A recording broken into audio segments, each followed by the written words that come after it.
ओम शांति। ओम शांति। Good morning. Very good morning. आज प्यारे बाबा के 24 जुलाई 2022 के अव्यक्त महावाक्य हैं। रिवाइज है 18/12/91। वाणी का सार। हर कर्म में ओनेस्टी का प्रयोग करना ही तपस्या है।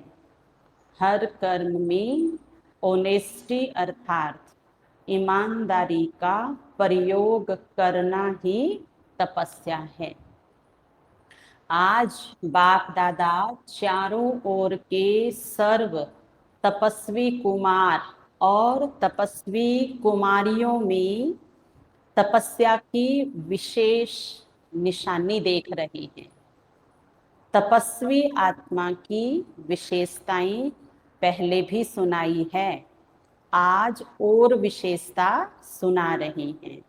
तपस्वी अर्थात तपस्वी आत्मा अर्थात सदा ओनेस्ट आत्मा। ओनेस्टी ही तपस्वी की विशेषता है। ओनेस्ट आत्मा अर्थात हर कर्म में श्रीमत में चलने में ओनेस्ट होगा।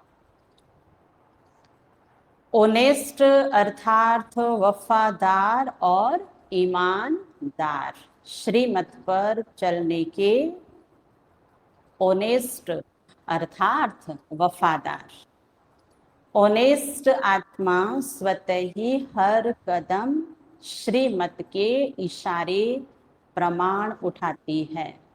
तो बाबा की श्रीमत हमारे लिए इतनी प्यारी है कि उसको याद करते ही हमें तुरंत याद आ जाता है कि अब हमें इस गुण को धारण करके इस कार्य को करना है। इसलिए हम जब भी कर्म करें किसी भी प्रकार का तो याद कर लेवे पहले से कि इस कर्म के लिए प्यारे बाबा की क्या श्रीमत है। उनका हर कदम ऑटोमेटिक श्रीमत के इशारे पर ही चलता है। जैसे साइंस की शक्ति द्वारा कई चीजें इशारे से ऑटोमेटिक चलती हैं, चलाना नहीं पड़ता, चाहे लाइट द्वारा चाहे वाइब्रेशन द्वारा। स्विच ऑन किया और चलता रहता है। लेकिन साइंस की शक्ति विनाशी होने के कारण अल्पकाल के लिए चलती है। अविनाशी बाप के साइलेंस की शक्ति द्वारा इस ब्राह्मण जीवन में सदा और स्वतः ही सहज चलते रहते हैं। हमारा अभ्यास बढ़ जाए ना, तो बाबा कह रहे हैं स्वतः और सहज आप बच्चे इस सुखद जीवन को अपने जीवन में अनुभव कर सकते हैं। ब्राह्मण जन्म मिलते ही दिव्य बुद्धि में बाप दादा ने श्रीमत भर दी। ओनेस्ट आत्मा उसी श्रीमत के इशारे से नेचुरल सहज चलती रहती है। तो ओनेस्ट आत्मा की पहली निशानी हर सेकंड हर कदम श्रीमत पर एक्यूरेट चलना। जैसी है श्रीमत हर कर्म के लिए उसके ऊपर वैसा का वैसा चलना।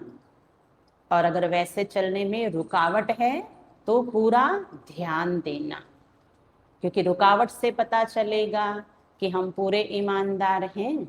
और हम पूरे ईमानदार हैं वो भी जब चल रहे हैं तो अनुभव होगा। चलते सभी हैं लेकिन चलने में भी अनेक प्रकार की भिन्नता हो जाती है। कोई सहज और तीव्र गति से चलते हैं क्योंकि उस आत्मा को श्रीमत स्पष्ट सदा स्मृति में रहने के कारण समर्थ है। जिसको सरल लग रहा है उसका बाबा ने आधार बताया कि उनको श्रीमत सदा याद रहती है।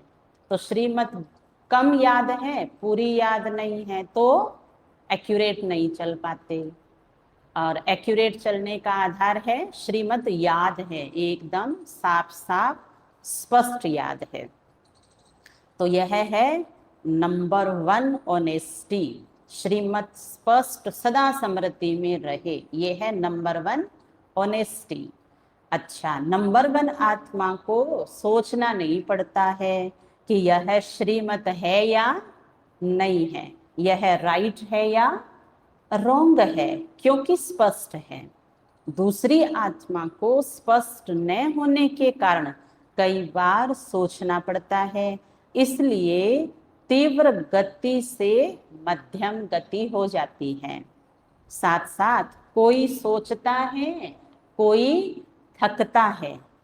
चलते सभी हैं श्रीमत पर, लेकिन सोचने और थकने वाले सेकंड नंबर हो जाते हैं।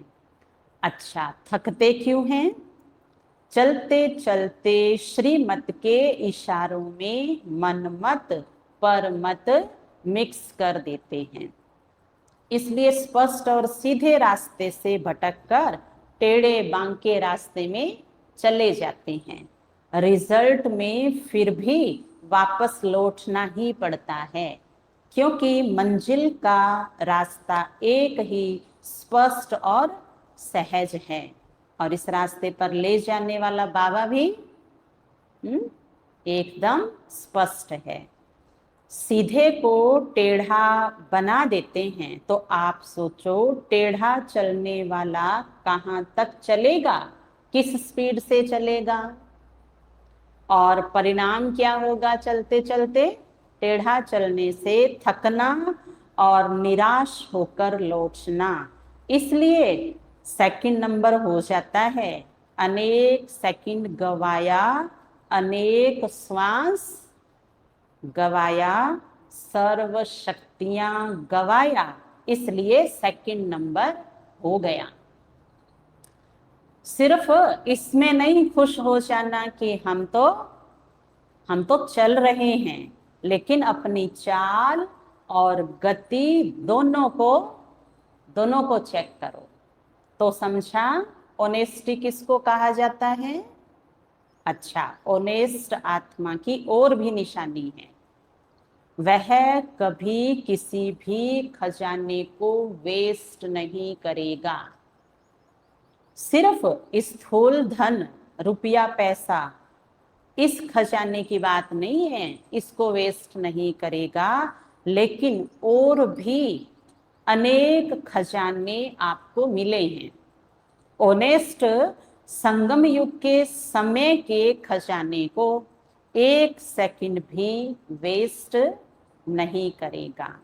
समय हमारा सबसे अमूल्य खजाना, क्योंकि संगम युग का एक सेकंड वर्ष से भी ज्यादा है। देखो बाबा ने कितनी अच्छी बात अलर्ट रहने की बता दी कि हमारे संगम युग का एक सेकंड जो गया वो एक वर्ष से ज्यादा था, इसलिए उसे सफल करना है। जैसे गरीब आत्मा का स्थूल धन 8 आना 800 के बराबर है। कितना अच्छा गणित बाबा ने हमें बताया। गरीब के लिए 8 आना 800 रुपए के बराबर होता है, क्योंकि 8 आने में सच्चे दिल की भावना 800 से ज्यादा है। ऐसे संगम युग का समय एक सेकंड इतना बड़ा है, क्योंकि एक सेकंड में पद्मों जितना जमा होता है। सेकंड गवाया अर्थात पद्मों जितनी कमाई का समय गवाया। तो फिर इसमें आप रेस याद करो, अगर रेस में दौड़ने वाला एक सेकंड पीछे रह गया तो वो गोल्ड मेडल से वंचित हो जाता है, फिर उसको चांदी का मेडल मिलता है, और 2 सेकंड पीछे रह गया उसको फिर कांसे का मिलता है। एक सेकंड में बाबा कहते क्या से क्या हो जाता है। ऐसे ही संकल्प का खजाना, ज्ञान धन का खजाना, सर्व शक्तियों सर्व गुणों का खजाना वेस्ट नहीं करेंगे। अगर सर्व शक्तियों सर्व गुणों व ज्ञान को स्वयं प्रति व सेवा प्रति काम में नहीं लगाया तो इसको भी वेस्ट कहा जाएगा। दाता ने दिया, हर खजाने के मालिक बाबा ने मुझे दिया है ना, खजाना दिया है, और लेने वाले ने धारण नहीं किया तो वेस्ट हुआ ना। जो ऑनेस्ट होता है वह सिर्फ धन को प्राप्त कर रख नहीं देता, ऑनेस्ट की निशानी है खजाने को बढ़ाना। बढ़ाने का साधन ही है कार्य में लगाना। अगर ज्ञान धन को भी समय प्रमाण सर्व आत्माओं के प्रति या स्वयं की उन्नति के प्रति यूज नहीं करते हो तो खजाना कभी भी बढ़ेगा नहीं। ऑनेस्ट आत्मा, ऑनेस्ट मैनेजर या डायरेक्टर उसको ही कहा जाता है जो कोई भी कार्य में प्रॉफिट करके दिखाए। मुनीम सदा उसी दुकान पर पक्का बैठ सकता है जो मालिक को, सेठ को हर बार मुनाफा दिखाए, प्रगति करके दिखाए। ऐसे ही संकल्प के खजाने को, गुणों को, शक्तियों को कार्य में लगाकर प्रॉफिट करने वाले हैं या वेस्ट करने वाले हैं? हम मैनेजर से सेठ बाबा पूछ रहे हैं। ऑनेस्ट की निशानी है वेस्ट नहीं करना, प्रॉफिट करना। अपना तन, मन और स्थूल धन, ये तीनों ही बाप का दिया हुआ खजाना है। आप सबने तन, मन, धन व वस्तु जो भी थी वो अर्पण कर दी। हमने जो कहा ना कि तेरा है, तो बाबा को वो याद है कि आपने मेरे लिए अर्पण कर दी। संकल्प किया कि सब कुछ तेरा, ऐसे नहीं थोड़ा धन मेरा और थोड़ा बाप का। थोड़ा धन किनारे रखें, जेब खर्च रखा है, थोड़ा थोड़ा आने वाली मुसीबत आई वेल के लिए किनारे करके रखा है। आई वेल के लिए किनारे कर रखना यह समझदारी है।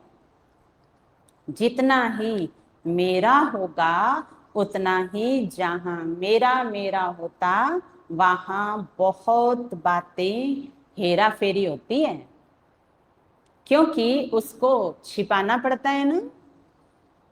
भक्ति मार्ग वाले भी समझते हैं ये मेरे मेरे का फेरा है, इसलिए जब वो सब कुछ तेरा कह दिया तो कोई भी तन, मन या धन, वस्तु, सिर्फ धन नहीं लेकिन वस्तु भी धन है।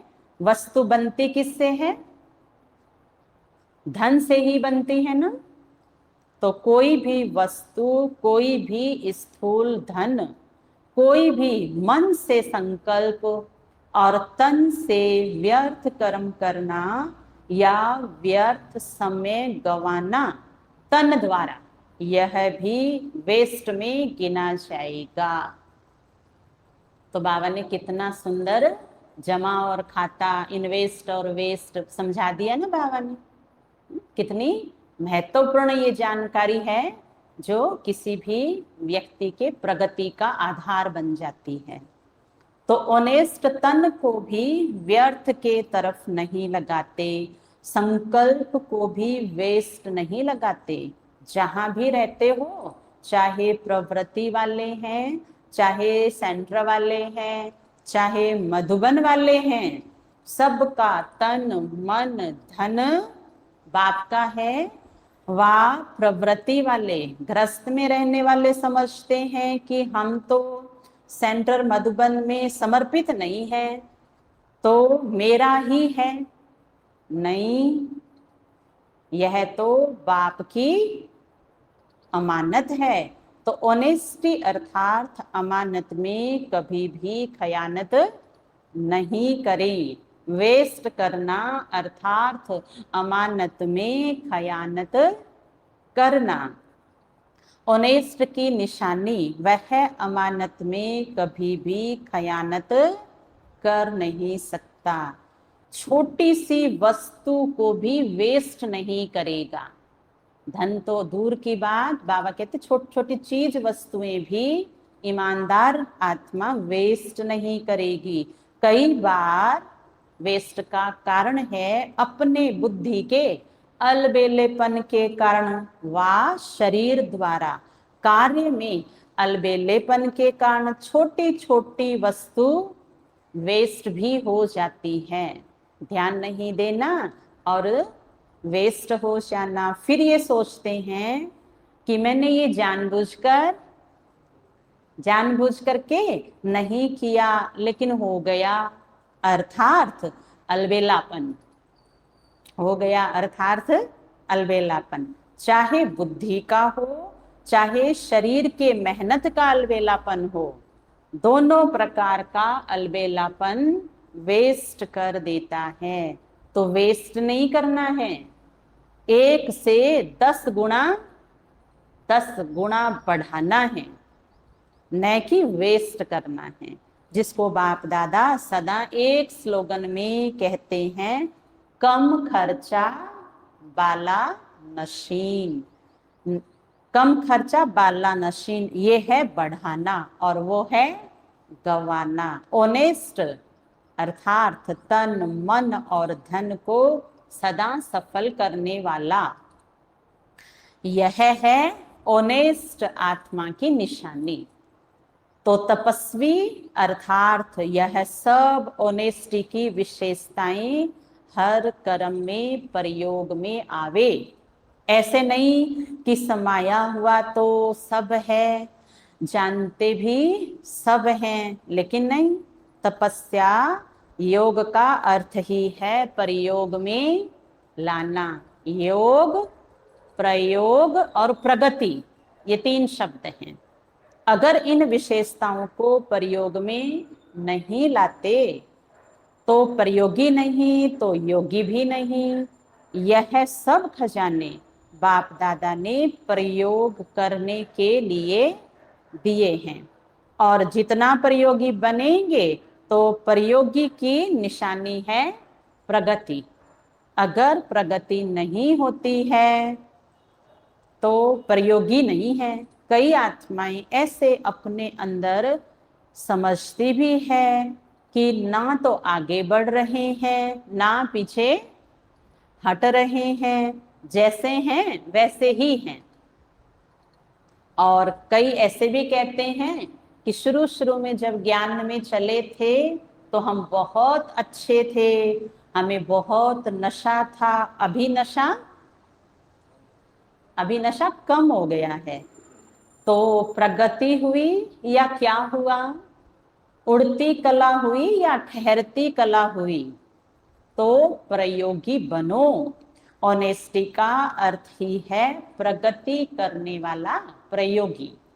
ऐसे प्रयोगी बने हो या अंदर समा कर रखते हो कि खजाना अंदर ही रहे, ऐसे ऑनेस्ट हो।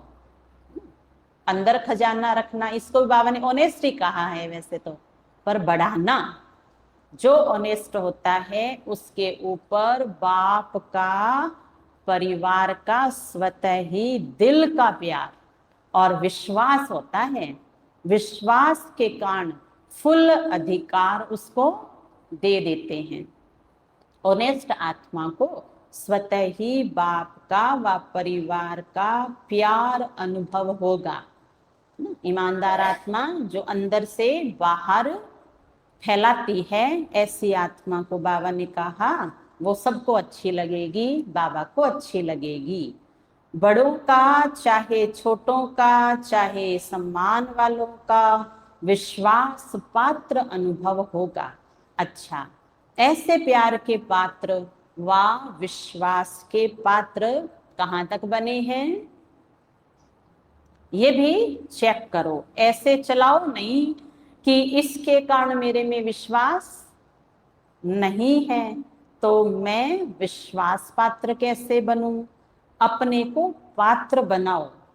कई बार ऐसे कहते हैं कि मैं तो अच्छा हूं, मैं तो अच्छा हूं, लेकिन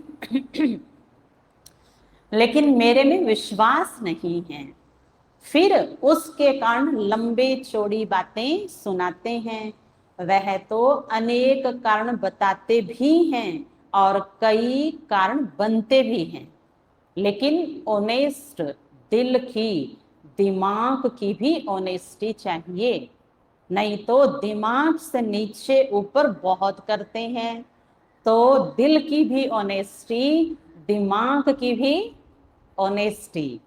अगर सब प्रकार की ऑनेस्टी है तो ऑनेस्टी अविश्वास वाले को आज नहीं तो कल विश्वास में ला ही लेगी। जैसे कहावत है ना, सत्य की नाव डूबती नहीं है लेकिन डगमग होती है।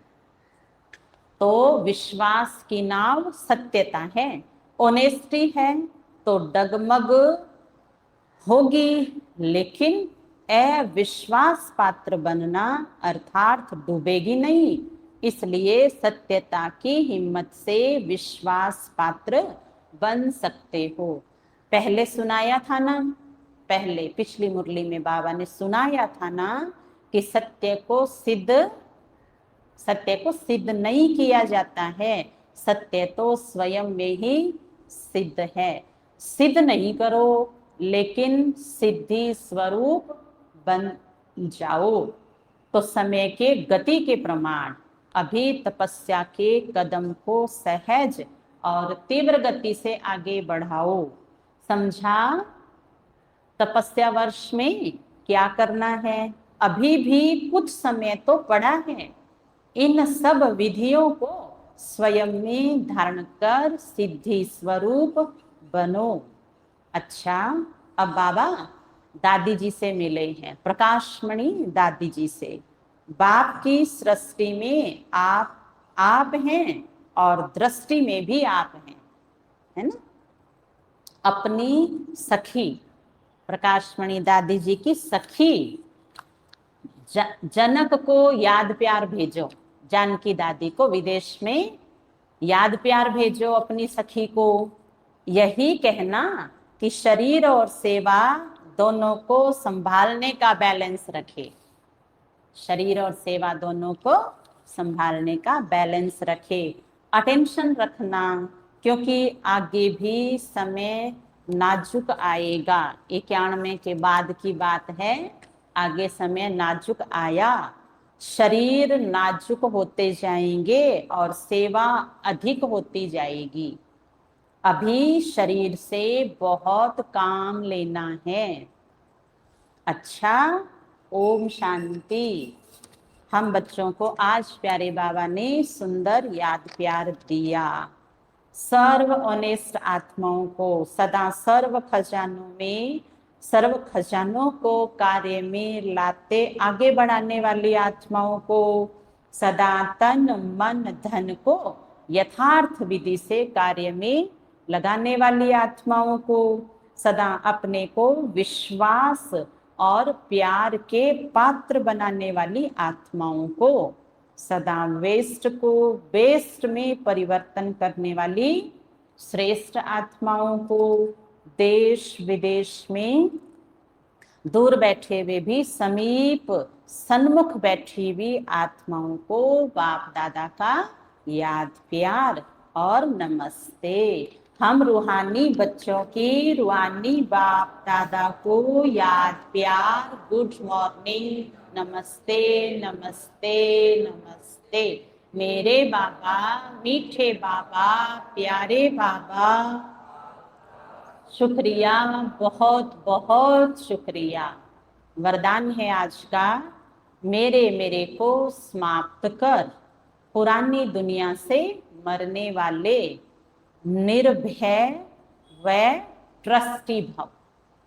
मेरे मेरे को समाप्त कर पुरानी दुनिया से मरने वाले निर्भय व ट्रस्टी भव। विस्तार है, लोग मरने से डरते हैं और आप तो हो ही मरे हुए, नई दुनिया में जीते हो, पुरानी दुनिया से मरे हुए हो, तो मरे हुए को मरने से क्या डर? वे तो स्वतः निर्भय होंगे ही। लेकिन यदि कोई भी मेरा मेरा होगा तो माया बिल्ली म्याऊं म्याऊं करेगी। म्याऊं माना मैं आऊं। लोगों को मरने का, चीजों का या परिवार का फिक्र होता है। आप ट्रस्टी हो, आप ट्रस्टी हो, यह शरीर भी मेरा नहीं है, इसलिए न्यारे हो, जरा भी किसी में लगाव नहीं।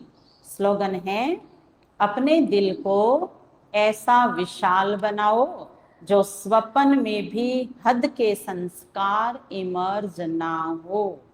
अच्छा, ओम शांति।